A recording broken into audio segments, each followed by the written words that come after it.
Wolaita's self-determination quest is undeniable and inalienable.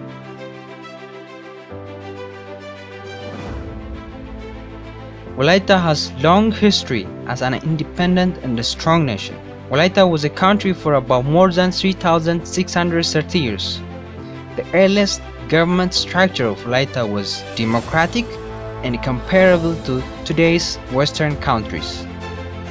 Wolaita had their own kawo, or king, who is accountable to the citizens, and the balimola, or the Wolaita parliament. But the term kawo do not directly refer to the king, as the kawo is elected by the democratic manner and its power is limited by the higher balimola. The separation of state power is between kawo, or king, balimola, which includes the legislature and executive, and the dana includes administrators and judges. Overall, Wolaita kingdom had exceptional military organization, higher order traditional warfare techniques, and man-empowered surveillance of territorial defense system.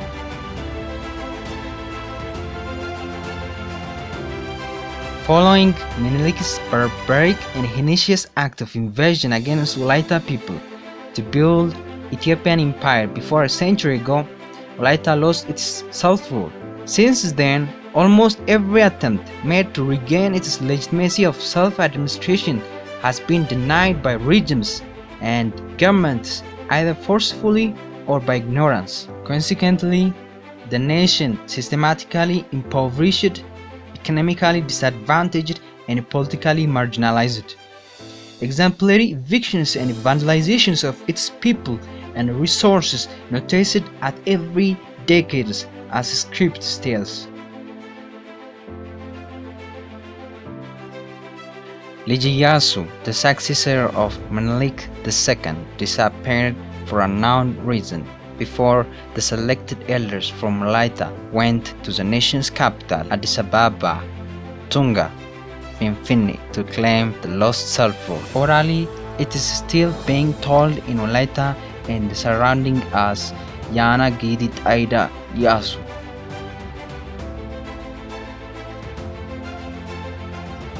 After Yasu, Rastafari, later King Haile Selassie I, seen Wolaita and Eritrea as a special threat for the imperial regime, so that he assigned the most suspected persons in position of overthrowing him from the terrain to govern Wolaita.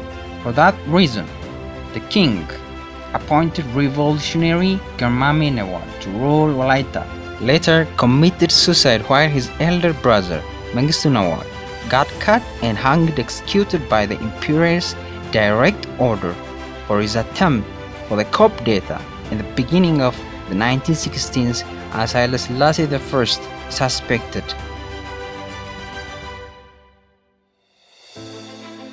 After the fall down of military Derg regime during the establishment of transitional government, Wolaita was assigned as autonomous Region 9. However, later Wolaita is included in the Southern Nations region, but the quest for the self-administration continued. In the near beginning of 2000s, the Wolaita people raised the same question for newly assigned government, led by former Prime Minister Meles Zenawi.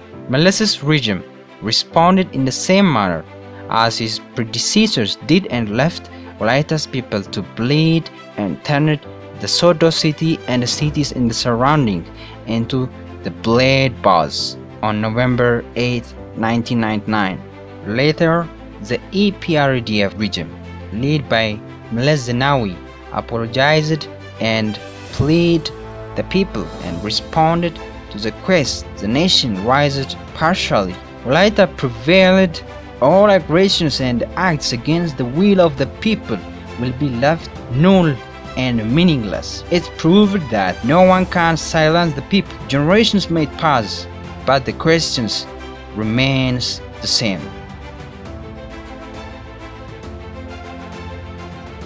In the current Dr. Abiy Ahmed's regime of Ethiopia, we, the people of Wolaita, urgently want to remind that any attempt to grab the nation's basic question is absolutely unacceptable. Rather, Wolaita wants him, Dr. Abiy Ahmed, to be complementary person as well as leader to respond positively to the very quest of nation that lasted over a century and a quarter. A luta continua.